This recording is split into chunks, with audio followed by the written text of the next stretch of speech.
Welcome to the real life show, Living with a Chronic Illness. We are your hosts, Cassie and Chelsea. I'm Cassie, a single mom living with a chronic illness who is extremely passionate about living a full and happy life. And I'm Chelsea, a mindset coach that has a passion for helping people learn to put themselves first and be the best version of themselves each and every day. We came together to create Spoonies Unite, an uplifting community that offers resources, guidance, and support so you can live your best life while giving you the space to be yourself, be heard, and feel understood. We hope that by providing education from experts, we help Spoonies and their loved ones thrive. This show is not only for those who live with a chronic illness, but their friends, family, spouses, and just anyone else existing on the earth. Our goal is to normalizing having a chronic illness by sharing the real stories with real people and show the world how relatable those everyday struggles can be. There's a little something in here for everyone. And of course, thank you to our patrons for your continued support making this possible. If you love our show and want to get some extra goodies, go to patreon.com/TheRealSpooniesUnite. Enjoy the show. Hi, everyone. Welcome to the real life show, Living with a Chronic Illness. Today, we are interviewing Olivia Kite. Olivia is 25 and originally from England. She was born 2 months early with an undiagnosed genetic connective tissue disorder. This makes her very stiff and tight all over. She then had a stroke at 21, which she's going to go into much more throughout the episode. She's currently staying safe at her parents' house due to COVID and being immune compromised. She's taking this time to build her platform on YouTube that chronicles her medical journey and enjoying her hobbies like baking and playing with makeup. She also has a vlog of her life and family with friends and friends in the beautiful Napa Valley. We had a really fun time talking to Olivia. If you can't tell, there are 2 episodes because Olivia's story has so many nuances to it, so many different aspects to it that we really wanted to make sure that it got told because we're hoping that there are some of you listening that will really connect with some of the things that Olivia has gone through in her life. So part 1 is very much about Olivia's story in her bio, she mentions that she has had chronic condition and illnesses since she was born, all throughout her life. And so she's going to give us that story. She's been through some crazy shit, y'all. And then part 2, which you should be able to listen to right after part 1, is much more about what she's doing now and what she's doing going forward and how just her illness has impacted her life in general. Olivia is just a beautiful soul. She just lights up the room with her energy and her smile, and we really hope you enjoy listening to this episode. Hello, everyone, and welcome to today's episode of the real life show, Living with a Chronic Illness. Today, we are talking all about Olivia Kite and her amazing story of so many things. Olivia, you've been through a lot. Yeah, so much for like 25 plus years. Yeah. Insane. So for all of our listeners out there, Olivia, will you tell them a little bit about yourself and how you've gotten to where you are today? Or a lot about yourself. Oh, okay. I mean, a lot. Like I said. I guess I can just start with like where I was born. I was born in England originally, so whole family's English, and it might come out throughout the interview. We'll see. Okay, so wait, I already have to stop you. Yeah. Where in England are you from? From Bristol. Oh my God, my uncle lives there. Okay, because I'm actually originally from England also, which I don't know if we've even ever said that on the show, Chelsea. I would know that. I think it has come up, maybe. I don't know. I don't know what we talked about and what I just know about you. Right. We need to do the episode with my story too. But so I was born and raised in Oxford, England. And both of my parents are British and from England. And then when I was 11 turning 12, we moved to the US to Kansas. Wow. So I grew up there too. Yeah. And, but my uncle and my aunt and cousins like still live in Bristol. I mean, my cousins are grown and they're off doing careers, but yeah. Okay, sweet. Okay. And so when I read that in your thing, I was like, wait, I forgot. I want to make that connection. Okay, and cool. Sometimes you also hear Cassie's accent come out too. Yeah. Oh, maybe. So. Bristol of all places, not like London or the bigger places. So no. I know.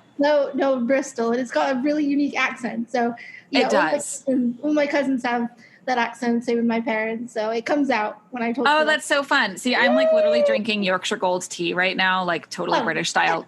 Right. Yeah. Okay.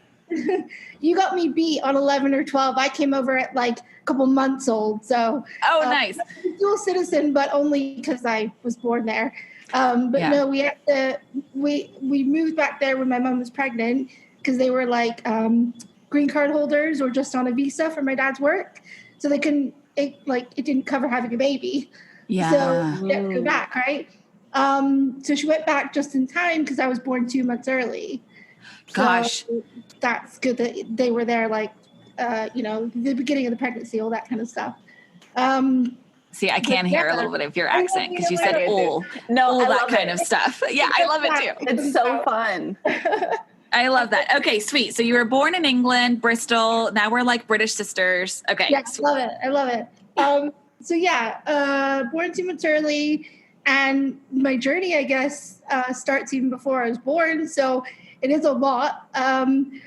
But yeah, it starts before I was born because they noticed like abnormalities in the ultrasound. They didn't really know what it was. My parents could like elaborate and stuff, but definitely something different. So my mom had like a paracentesis, I think that's what it's called, like with the needle going into the belly and like drawing fluid and like trying to understand more of the baby's like environment and more about the baby. And yeah, definitely things were different, but they didn't really know what was going to come out of it or anything.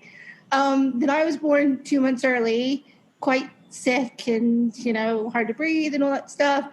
And they noticed right away that I was really like tight and like what they call contractures, which just means that your joints are really stiff and they don't not bend, but they don't expand all the way. Like I can't make a fist or like get my elbow out all the way, or my knee doesn't go flat, or etc. All the joints are really tight and stuff. So that's been since I was born. Basically, I see videos of myself of like a couple of days old, and I'm still like quite tight, or whatever. Or even like 2 running around, the pool, and I've got like this stance that's very what do we call it? Like a skier's pose is what my dad used to always call it. And I still have that now, but if you see me from afar, like in that video or something, it's very much like knees bent all the way on your thighs. So my thighs are quite rock solid, not because of training or anything, but because of the stance that I've always had my whole life, even from a baby or whatever. Like I'm just trying to think of development. Like I developed pretty much normally, but slower, if that makes sense. So intellectually, like I still got there, but it took a little while. I walked like, I think not till 2 or later, not right away, not like, what is it? Like babies start walking at like less than a year. Yeah. Kind of crawling, waddling, walking around a year. Yeah. That 9 months to a year.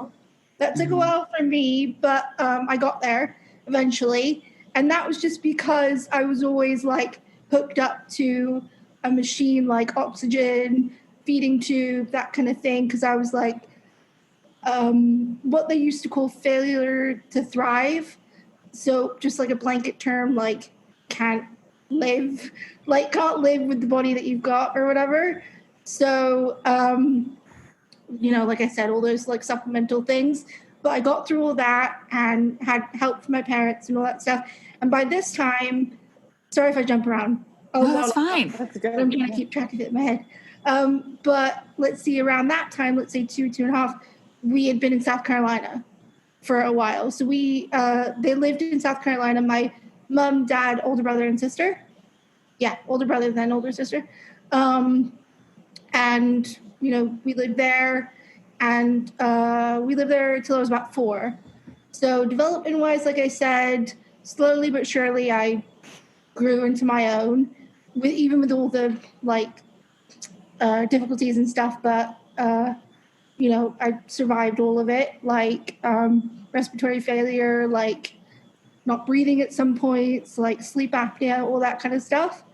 but like I didn't grow out of all of it, but I grew with it. If that kind of makes sense. That does make sense. Yeah, that's well put. Mm-hmm. Yeah. So some things I've still got, and I can like expand on that as I get to like teenhood and older. But for the most part, I grew out of like needing oxygen and feeding tubes and all that stuff, and was able to like talk and like develop and all that stuff. And then let's see, by four we had moved to California, and the way my dad puts it is like he was working for AT&T as a consultant or something, and he had the choice to go back to England or just like Europe, which my sister and mom really wanted because they remembered England. They were about my sister was about your age, when you moved to America, so she was like ready to move back to England and all that stuff. So, but the main drive was me. Like I was so poorly and unknown. We didn't know why all this was happening, even after 4 years, and being in like the best hospitals that we could find, which for us being on the East Coast was Emory in Georgia, in Atlanta, Georgia. So even then they didn't really know what was going on. And I had round the clock nurses, and like my dad was able to get that with his job and his insurance. So the upshot of that is, where do we go for the best healthcare for me? And they say, well, like they made their choice because of me. So he got a job offer in California, which was perfect because it was like Silicon Valley tech area, and it was right by Stanford. So I've been at Stanford for 22 years now. Yeah. Wow. Like second home. Yeah, I'm sure. Yeah, it was just the best place to be. And I've never known anything else, because apparently, like my parents were just saying this last night, like if they had gone back to Europe, it would have maybe been good healthcare, or like would have been innovative and all that stuff, because he could have gone to like Sweden or like somewhere that's really modern in their research.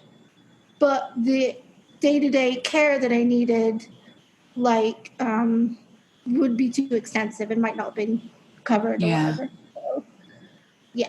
And Stanford is like la creme de la creme in a lot of ways. One up. Yeah, definitely. Definitely.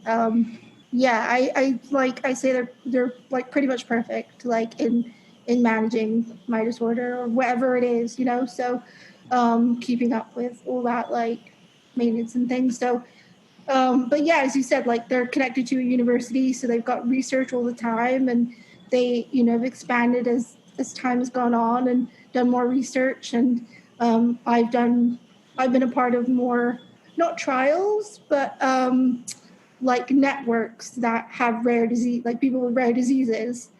So that's really nice. As I've grown, they've expanded as well. Like they were great in the 90s, and now they've just gotten better and stuff. So which, that helps me. Yeah, that's really special to have that, their kind of experience with like more rare diseases, like you said, and you having that sort of like camaraderie a little bit. Yeah. Yeah. I mean, so I was at the children's side, obviously, for a long time, and all my specialists were there. And kind of going back to like symptoms, I was getting better as I got older. And by the time I could form memories, around 4-ish, I was still on oxygen, but no feeding tube, which was nice. And we were living in the Bay Area, and that like was my first home that I remember. And I didn't start school until like first grade till 6, so a little bit older, but not because of like my intellect or whatever, but just because physically I needed more help, and I was a bit smaller. Like I've always been tiny and stuff for my age. So so I started school around 6, but by 6 I had like grown out of a lot of the supplemental like needs and stuff, and I was just being maintained at Stanford every a couple times a year basically. So that was nice. And I'm just trying to think. Yeah, pretty normal, schooling. I had like an IEP and stuff. So I had like physical therapy in school, at the hospital, outside of school, that kind of stuff. It's pretty on par with like my peers and stuff, maybe a little bit like not behind, but like a little bit ahead because I was a bit older and stuff. So that was kind of nice. And then 9. And then 9 is where we moved to Napa Valley. And that's kind of been home, like for 17 years now. So that's home, and or this is home. So I'm thankful to be here and still be close to Sanford and stuff. So that's really nice. Right. Yeah. My parents just wanted a change. Like my dad wanted to get out of the like corporate world and just try something new. So they bought an inn. They bought a B&B, which is that's fun. Where we're at now. So that was our life from 9 onwards, is having working parents and building this inn and building our other inn and all that. And then I'm still followed by all the specialists because it's only about a 2-hour drive away. Could be like up to 5 hours sometimes with Bay Area traffic, but these days with the pandemic, it's quite nice. Great shot. But yeah, pretty stable with all my conditions, meaning like the connective tissue disorder, with the joints and muscles, and still just trying to find a genetic anomaly and having no luck and stuff, having my genetics like sent around the world and trying to find out what it is and if it's progressive and all that stuff and how it's going to go. But thankful at the same time that I was stable for so long, you know what I mean? Yeah. And being at the right place, being at Stanford, just helped and reassured us that if anything were to be, suddenly so different a change, then they could handle it. So, I had like appointments only a couple times a year. It was quite stable, like I said. And then around junior college time, I had like a normal progression of schooling, IEP, but only for like the physical aspects, like no PE. I didn't have to do sports or anything like that, because physically that was like I was a bit slower in that aspect. But quote normal, schooling. And then junior college, on the road to like getting my degree and stuff. At 21 comes like everything's stable. I'm managing my disorder, whatever the hell it is, on my own. And like everything's been stable for so long, throw a wrench in it, I have a stroke. So that's like that. I've been listening to your podcasts and stuff and other people that have had problems and stuff. And the difference that I found is like they have that one moment that like implodes their life or whatever. And I can relate in that aspect to them. Like I had something before and I still have that disorder now, but that just was so unexpected, the stroke, where it left me paralyzed on my left side. That was just not in the game plan. No. Like, who thinks that they're going to have a stroke at 21? You're 21, for God's sake. I mean, I feel like I was probably 21 when I was deep into Grey's Anatomy binge, and I was getting like chest pains that I just said I do not have a heart problem. I did not have one then, but I was like worked myself up because I thought I had something. And so I go to the doctor and I'm like, my chest is hurting. And it turns out I had inflamed cartilage from stress and overworking out. But like one of the things the nurse told me was, you're in your 20s. You're too young to have heart issues. And I was like, well, but people can have them. Yeah. And so I'm sure like for you being 21, that was not something that was on your radar. It probably was something that wasn't even on doctors' radars at that point. No. Yeah, I totally get what you mean. It's just not, people just, they don't think of it. I didn't even think of it, as you said. No. I'm just I've got my notes admittedly right next to me and I'm trying to think if I've missed anything. I might have, but I'll try and circle back. But the stroke is like the main, like, shit. Yeah. I bet. Basically, where to start with that? It's a whole thing. So yeah, just start with that. Cause that is, that really, especially like you saying, it was almost like the trigger point of like the tumbling and spiraling out of control. Exactly. Yeah. So definitely share everything about that. Yeah. So before the stroke, I had been obviously followed at Stanford from all the specialists and stuff. And at the moment, at that time, in 2015, I should say, I was in, the middle of junior college, literally like a semester away from going to uni, actually like getting my bachelor's and stuff. I had a narrowing in my spine from an accident that happened with a friend where my neck like overextended back. And it was a total accident and whatever. But with my disorder being so tight everywhere, even unknowingly in my spine, we didn't even know I was that tight there. I mean, we did because I can't like I'm really stiff in my neck. So we knew I was tight, but we didn't know like even the spinal canal was even tight as well and almost calcified and things like that. And in that accident, it got calcified even more and narrowed basically and was impinging on my spine.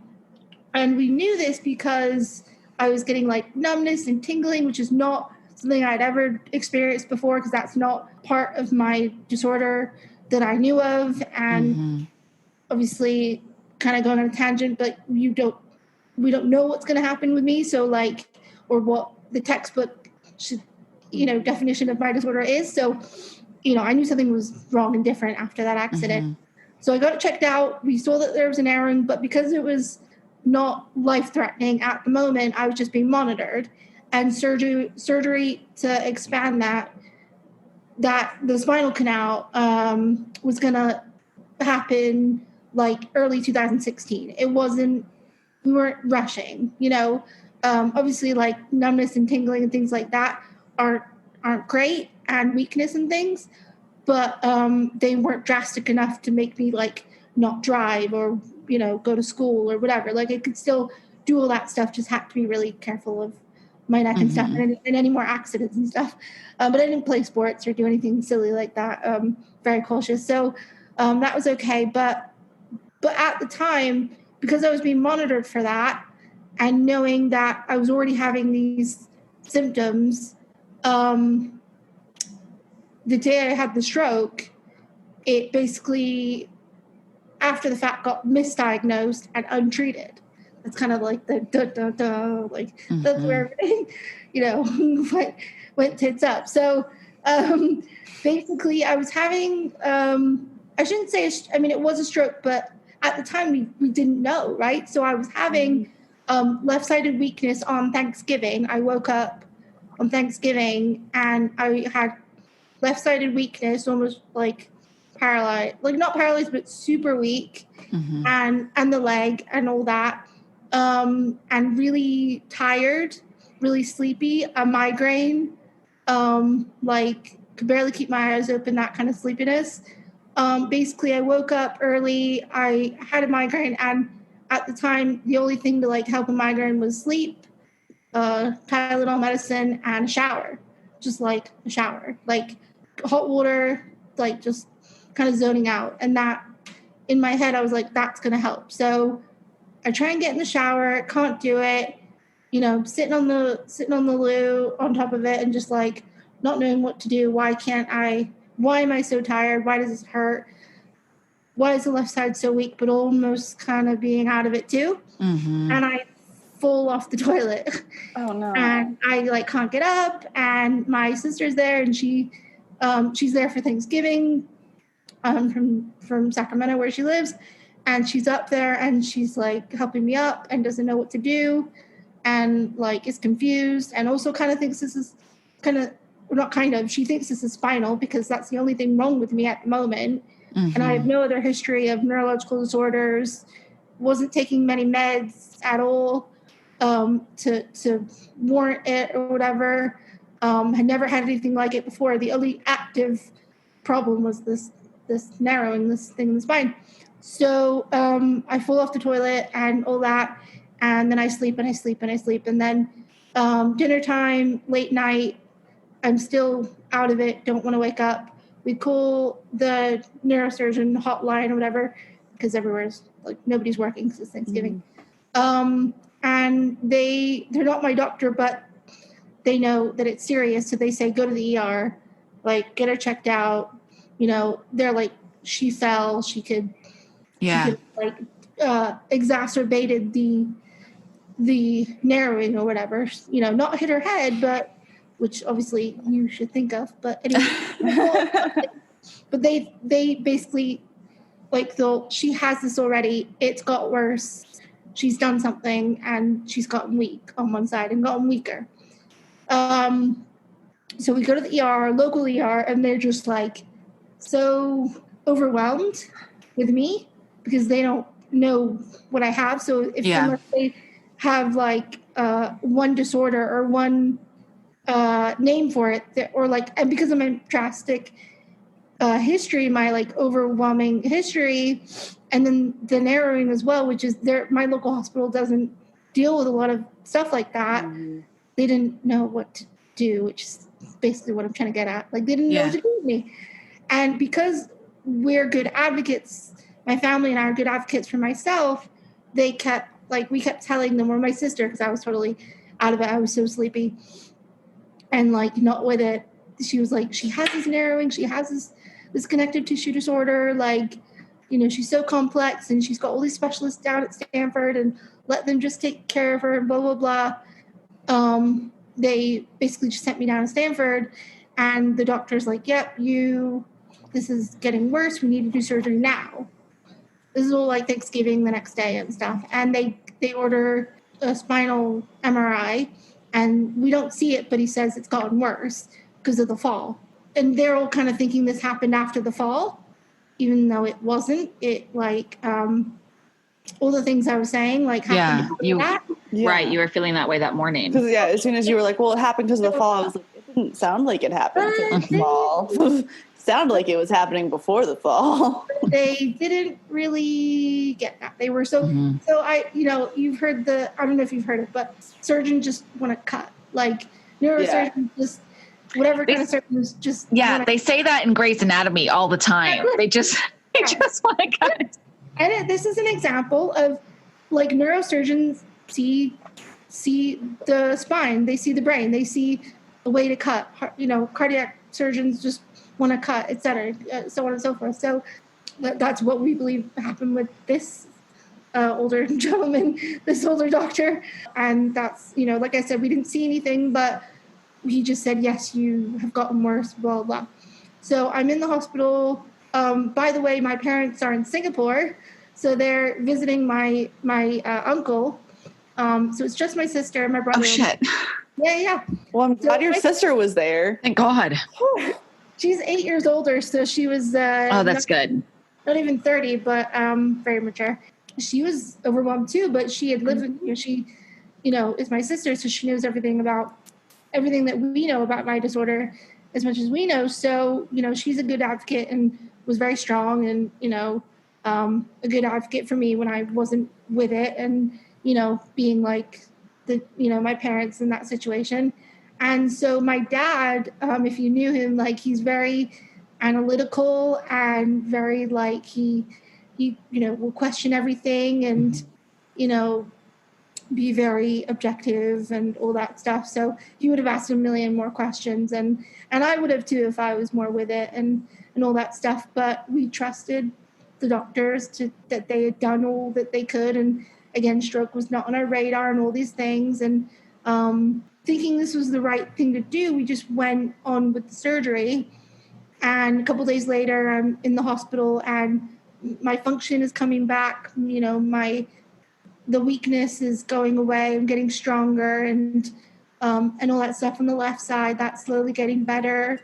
I was having like incontinence problems, and that was getting better as well. And headache was gone, and sleepiness was gone. So this was like maybe 4 or 5 days in the hospital, and my parents were able to get back in time, like rush job from Singapore and stuff. So they get back. They're not really able to ask a lot of questions because I'm like hours away from surgery. And so we just do surgery. And we go in, or I go in, and because of my complex anatomy, basically the spine was really calcified, but we couldn't really see that on the MRI. And so the surgeon had a really tough time like opening everything, getting the bone off, because I had a surgery which is called a laminectomy, which basically just means that they take off the back portion of your spine, and they leave it exposed. You're not getting a laminoplasty. I don't know if that helps for anybody that has had spinal surgeries, but we were going to do that, and then he's like, no, we can't do that. We've got to like completely take it off. So the back of your spine is like exposed, right? Well, right now it is. Yeah, that's freaky. I know someone else that has that, and it's I've seen images, and I'm like, there should be something there. Like, it's a bit frightening, but I try not to think about it. But it's the best thing. My face is like shock and horror right now. I'm just like, what? Because I haven't actually heard about this, so I am going to be looking into this because that's crazy. Yeah, I mean, you see, so it's at C2 to 4, I think it is. It's 3 vertebrae, and on the MRI, if I were to look at it now, it'd be bone, like you think, cross section of a bone, and then like empty, and then regular. So like, you know, that sticky outy bit. Yeah. I should know the name, but you know, the bit that sticks out of your spine.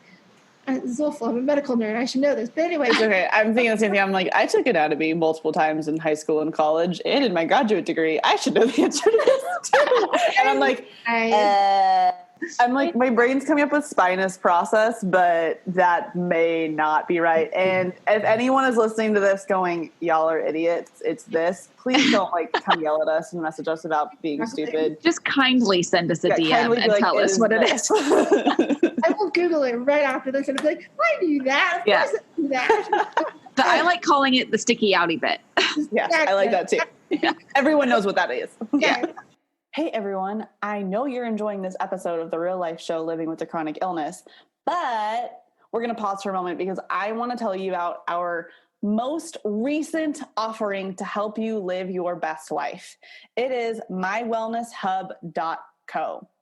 At mywellnesshub.co, you will find a comprehensive resource library for chronic illness individuals to live their best life. You know, all those hours you spent searching on Google to find that thing that's going to help your pain, or that thing that's going to help you feel better, or what type of diet to work, what books to read, what podcasts to listen to, you know, all the stuff. Well, we're putting all of that into one single resource library to make it easy for you to find the resources you need. And as part of that, we have our membership site, The Hub, where we're providing education for you at the low cost of $15 a month. You're going to get classes from experts around the freaking world, multiple times a month, multiple times a week. You'll have access to the recordings from the past, all sorts of really, really good stuff. So make sure you go check out mywellnesshub.co. So we're going in there, and he's going in there, and he's slowly like chipping away and taking all the calcified bits off, and probably from the accident, probably partly because I was born, you know, with this connective tissue disorder. So he's taking it off slowly, and apparently the bone had adhered to the spinal cord, and not only was compressing it, which is a narrowing, as I was saying, not only a narrowing, but like adhered to it. So it was hard to just pop it off or like snip, and like visualize. Oh my gosh. The podcast. I really wish all of our listeners could see Cassie and My's face right now. I know. I'm sorry. No, I'm just like, oh shit. I mean, oh my gosh. It happened. Like, it's not supposed to happen. Like, it's literally not an easy surgery. It's spinal surgery.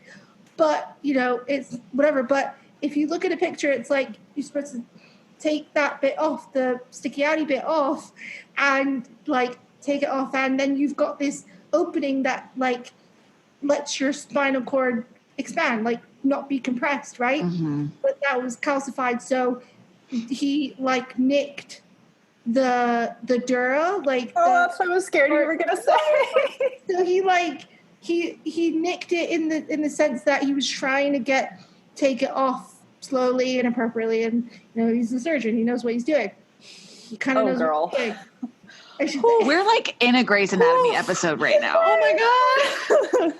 The Grey's Anatomy has not done this storyline. Like, they need to bring you on the show and do it. Yeah. Because they need like 2 episodes to like tell my history. They I know. That's true. They like, you know what I mean? Not to say that I'm like that special, but I'm just saying, like, you'd have to be like the friendly client that they've been seeing like for all their lives, and then and then this happens. Yeah, but I do want to mention, and this is probably a great time to say it, but that kind of relates to what keeps going on in my head and why I'm so nervous about this interview and all this stuff, is because I'm undiagnosed.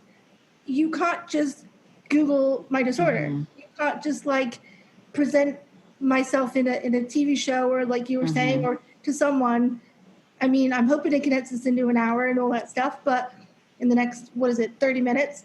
But that's the problem, is I'm quite, communicative, but like I also don't have forever to, hours and hours to just explain everything. So it was really nervous because a lot of like you guys and your viewers and stuff, unfortunately can't just Google this stuff. Yeah. Like, I'm sorry, but I have to like bore you with the intricate details of my child. It's not boring. It's definitely not boring. And what's so important about you like coming on our show and sharing your story is because this is actually like the truth and the life for so many people. I mean, it may not be obviously to the level of like a stroke and spinal cord fusion stuff, but like that journey of don't know what is wrong with me. Doctors don't know. You have to go in and give a medical history that's an hour long.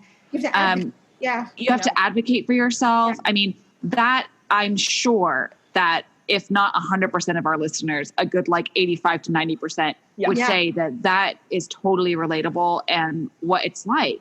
So this is not boring whatsoever. No. I am sitting here like goosebumps on edge, and I think it's like so important that you're sharing this. And I'm just so appreciative that you agreed to come on the show so that everybody out there who feels like you do, that they have to like share the whole story and there's still such a mystery. They know that they're not alone. Yeah. And I think it's also important because in our healthcare and our medical system now, you have certain symptoms and you go into the doctor and they're like, you have this diagnosis. Here's the name. And I mean, you spent your entire life looking for a name and you don't have a name. Yeah, without that, And so I think, again, being able to share your story and be like, okay, not everything has a name to it is really important. Yeah. And for people to realize that. Definitely, what I was getting at, like that, all of that, 1,000%. Not only do I not have like a diagnosis, but I have all these random ass things. Like I have little diagnoses, which I might have put in that little bio that you guys read. It was that I have a lot of things that, like, if I were to start saying I have like a connective tissue disorder, like you can Google those things, but you can't Google the whole thing or like look up in a textbook the whole thing. Because you don't know why it's happening. Why, or like, all, like random ass things that lead up to me. Like I've got to explain every little like symptom or disorder. They have names. Each disorder has a name, which I'm thankful for, but we just don't know why. And nobody else has these exact list of symptoms in this order, in this progression. Yeah. So that's where like this story is probably helpful to say, because throughout that I can kind of explain each disorder and maybe somebody else can get something from it. Like, oh, I have that and that and that. Oh, but I don't have that. Or one of them, I wonder why I don't have the rest, or something like that. No, I mean, I don't know, but somebody could be thinking that. But basically, like back to the surgery and stuff, it was really complicated, and I was probably at the best place ever at Stanford with these wonderful surgeons, and people that have been following me my whole life and stuff, pretty much. And the surgery happens, and apparently during the surgery, my potentials drop out. Basically, they stick like EEG, I think it's called. It's that or EKG. I can never remember which one it is. EKG, I think, is the heart. Yes, you're correct. Or is that ECG? I think it's it's EKG. I'm pretty sure it's the heart. Again, if we're wrong, listeners, please don't on us. EEG is the electrodes that go into. I think they they're needles. They go into you that test your not reflexes, but your mobility, or like your ability to. It's like the muscle. Yeah. Yeah. So the level of function, like how tight and how relaxed you are. I've had that, like the EEGs, and it's like, I didn't know this was a needle. I thought it was like just a pad, but it's like a needle that's got to go in you to test your function of a muscle, basically. But they do that, I think, in surgeries like this anyway, because you don't know what they're going to hit, and they're so high up in your neck. It's the rest of your body. Like it controls the rest of your body. Basically, like torso down. Or not torso, shoulders down. So they did that, and apparently the potentials dropped out on my left side momentarily, but they came back. So the surgeon was like, not very worried. Like he knew that this was a complex surgery, but I'd come out alive and I'd come out well and all that stuff. I basically woke up in the ICU a couple days later, a day or two later, and completely unaware and not expecting this. We were only expecting, the narrowing to be fixed and me to be safer, like be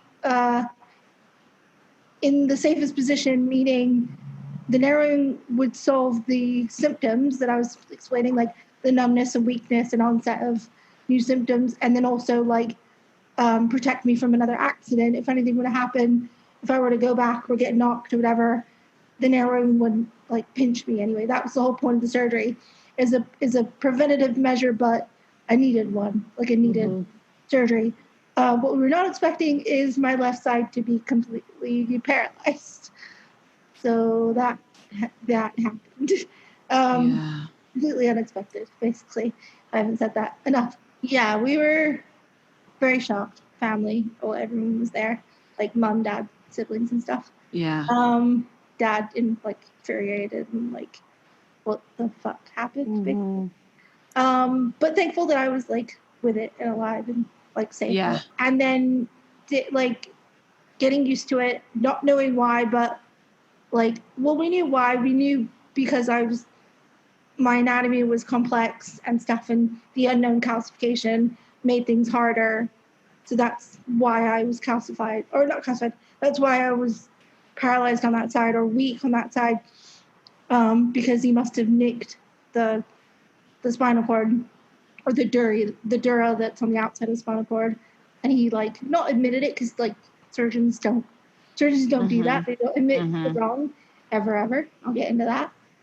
But he explained that's what happened, and my dad, being a smart man, set up. So that's what happened. Yeah. And that's why. So days and days, I'm in the hospital trying to regain function. I regain a little bit. I then go off to physical rehab, neurological rehab, for people with spinal cord injuries, because that's basically what it was, an injury, but during surgery. And I go off, it's in Santa Clara, so it's close to Stanford. Christmas is my absolute favorite holiday, so I was like demanding to be out by Christmas. And I was like, I probably could have stayed in there longer. I probably should have, because I was still not fully functioning and probably needed that intense rehab. But I got to get out basically and do at-home stuff. And we kind of just lived with it, like for a little bit, for a tiny bit, and still confused, but it was what it was. Like I was safe relatively with the surgery, but just now living with this weakness that we hoped would get better, New Year's Eve comes, and I think my mom's at the inn. My siblings aren't there anymore. It's just us, me and my mom and my dad. And my dad's doing in business. I'm watching TV, and I'm having dinner or whatever, and I drop my drink, my water, lemonade, whatever, on with my right side, my dominant side, because I was only using that side. I'm a little bit better now as the years have gone on to try and use both sides, and I drive and I do all these things, and I can get into that. But right after the surgery and all that stuff, I was like, this was not working. This side was just not happening. So it was really shocking when the right side gave out, went really weak. It didn't get paralyzed. I could still use it, but it got really weak all of a sudden. And I dropped my drink on the carpet, whatever. And also my speech got interrupted, like gibberish and stuff. I couldn't get words out. And I yelled to my dad behind me, and I say, Dad, I've dropped my drink. Like, I'm a bit scared because I'm like, shit, my left side just got paralyzed, and now my right side is gone. Like, I can't be, this is completely dramatic, but I'm like, I could not fucking be, like, paraplegic. Like, not that is that the word? Paraplegic? Yeah. Where it's all over? Quadriplegic is all over. Right. Exactly. And that is not to say that one life is more fulfilling than the other, or, you know, quantifiably like better than the next. Maybe one of your listeners are, and that's right after losing function on one side unexpectedly. That's tough. That's tough to comprehend. It'd be very overwhelming. Yeah. Freak the fuck out. I think a reaction of like, no, not happening. Completely valid. So I said, screw that in my head. Basically, I call my dad over, and he is getting really frustrated. And I don't know why he's getting frustrated, because he cannot understand me. And I, in my head, am saying, I dropped my drink. What I see. I dropped my drink. Like, I don't know why, and I'm freaking out, and blah, blah, blah. So having all these thoughts. And then he's like getting really upset, and he's like, Livs, what do you want? What do you need? Like, what's wrong? And it isn't until he comes over and sees me and like understands that like I'm not saying much, like I'm not saying a lot. Like, it sounds like I am, but he doesn't know what I'm saying. But in my head, it's completely coherent. That happens for about 5 minutes. He's freaking out. I'm freaking out. So he calls the on-call neurosurgeon and, you know, explains what's going on. And within that phone call, I'm able to speak again and like say words a lot more coherently, and he can understand me. And I'm like shaking and freaking and like, okay, this is what happened, and my hand's getting better, and my strength is coming back, and it happens within like 5 minutes. And so I explained to him what happened, what I felt, and how I like couldn't say anything, but it sounded like I could say stuff. And he's like, no, you were not saying that. Like, you were just not saying words. So calls the doctor. They say to go to the ER. Your surgery, like something must be going wrong or whatever with the surgery. You've just had major spinal surgery. Yeah. Something you've had complication. Complication, exactly, that's the word. And so again, being complex, they're just like, we don't know you. I'm just the on-call doctor. Go to the ER as precaution, whatever. What lasts after that 5 minutes is the understanding of other people. So what happens for about 4 or 5 hours after that moment is I'm not able to understand or comprehend what somebody's saying for about 5 hours, unless I'm looking directly in their eyes. This is not like relevant really to my entire life or the story or whatever, but that's how it manifested, and maybe somebody else might have had a similar situation, but that's how it manifested in me. Like I told my dad that, and we were driving to the hospital, to the ER, and I was telling him, like in the car, you're saying stuff, and you can understand me, right? And he's like, yeah. I'm like, your words like are sounding really gibberishy and are not making a lot of sense, and they're really wish-washy in my head, and they're almost, I don't know what these words mean or whatever. Like, I'm losing the meanings of them and stuff like that. The cartoon. Oh yeah, Peanuts with Snoopy. Yeah, with the parents and they're speaking. Yeah. And they're not actually saying anything. Yeah, they're just noises. It's like noises, so it's like that. So I go to the ER. We kind of have a similar situation as Thanksgiving, where it's like we're just bombarding these people with my unknown disorder and complex situation. The doctor finally comes in. We're telling him the entire story, and he's like one of the first people to make sense. And in that, you know, in hindsight, he was one of the first people to make sense, where it was like, if it's verbal and understanding, it's brain. Like, it's not spine. And I'm like, oh, that kind of makes sense. Like, yeah. I mean, when someone says that, it's like, oh yeah, that's obvious. So he immediately gets, he understands my complex history and still wants me to go to Stanford. But he's like telling us that it's probably something happening in the brain and we need to get an image. So he gets a CT and he sees that blood clot is like breaking up. It's going away. So it's healing on its own. And that's the only thing he says to us. So we're like, I had a TIA. So that's a TIA is a transient ischemic attack, or what people call a mini stroke, meaning it breaks up and goes away. So I was having that, which was completely unexpected and shocking because I didn't have any factors that would indicate that I had a blood disorder or clotting disorder or whatever. That's the only thing the doctor said is you had a TIA that was breaking up. So we go to Stanford, and with this new information, and glad that that I was feeling better. And like I said, it only lasted about 5 hours, so I was understanding people a lot better by the time we got down there. And so a doctor comes in the next day, and everyone kind of knows me there and says, "Oh, you're back," and all that stuff, because I was just there. And a new doctor comes in, and it's a stroke doctor, and it's obviously from the adult side because kids don't have strokes. And the adult doctor comes in, and he shows us an MRI I got right when I got to Stanford. And he kind of casually says, "So this is where you had the stroke, and this is the TIA that's breaking up." And he had kind of perused through my history and saw that I was in the hospital not long ago for major surgery and complications and left side weakness and stuff. He didn't exactly read it that well, obviously, because he didn't see that I didn't have a stroke. So basically he comes in and says, "This is where you had the stroke about a month ago." And we're just like, "I didn't have a stroke. I think I would know if I had a stroke." Right? I think I would know.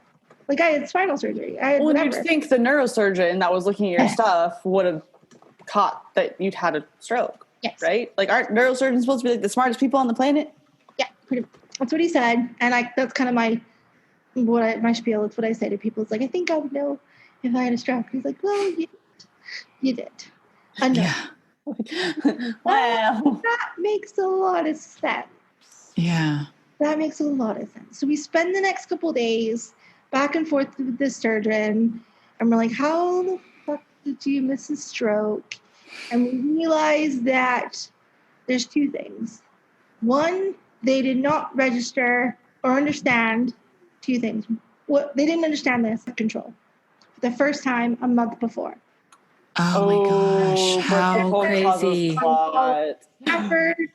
I was followed at Stanford. Yes, I had no other disorders, any other blood disorders, clotting disorders, but that should have been your first. Birth control, I know. I remember when I first went on the pill, that was something that, I don't remember if my doctors told me that or if my mom told me that, but I knew that there was a higher risk of blood clots. Everyone knows that. Everyone knows that. I thought it was common knowledge, especially for doctors. I mean, I hope doctors have that as common knowledge. But I knew that was a possibility, but I was like, I don't have any risk factors for stroke. I'm going to just go on it. I need it for cramps and pain and headaches and migraines. So I had I had no reason not to. So there's that. And B, that MRI that I said he got right when I got there on Thanksgiving or the day after or whatever from the ER, he had only scanned my spine. He did not get my brain. What the fuck? I'm in the scanner. I mean, you're right there. I'm right there. So we realized these two things afterwards. Plus, we should not have had to advocate for a brain scan. We should not have had to remind them that I'm on the pill. I'm out of it. Oh my goodness. I am I'm so sorry you've had to go through this. I know. I'm speechless a little bit because I'm just what the fuck? Exactly. Very, very angry, and I try not to think about it ever. I'll just get it. So no, I mean I don't like thinking about it, but you think about it too hard, you're well, it's the type of thing that, like you said, if you kind of think about it too much, it's Yeah. the kind of thing that could like make you really angry with the world or upset with the world. And one of the reasons I can put it to rest almost is because we did all that we could in that moment after the TIA to get, I don't know if retribution is the right word, but to get an explanation, to get apology. We would not have pursued any kind of legal action if the surgeon had just acknowledged his mistake or oversight or whatever. But that, from my knowledge, from what I remember of the whole time being there, did not happen. Mm-hmm. Like, we were just worried about my health at the moment, how I was going to recover, maybe why I had the stroke, like why I had the TIA, like, all that stuff. Like, we knew it was probably from the pill, but also maybe did I have a blood disorder or whatever, or, narrow blood vessels or anything like that, like all that stuff. So I know that we don't have a lot of time, but basically that is the kicking off point. As you guys said something earlier, like that kind of was the snowball effect that exacerbated the rest of my symptoms. So I say that because I had a lot of these disorders before, like the connective tissue disorder, which affected like my rib cage, my lungs, my heart, and all these things. But it was so not as bad as it was after. The connective tissue disorder, again, because you can't just Google it or whatever, I want to kind of explain a little bit like what aspects it affects.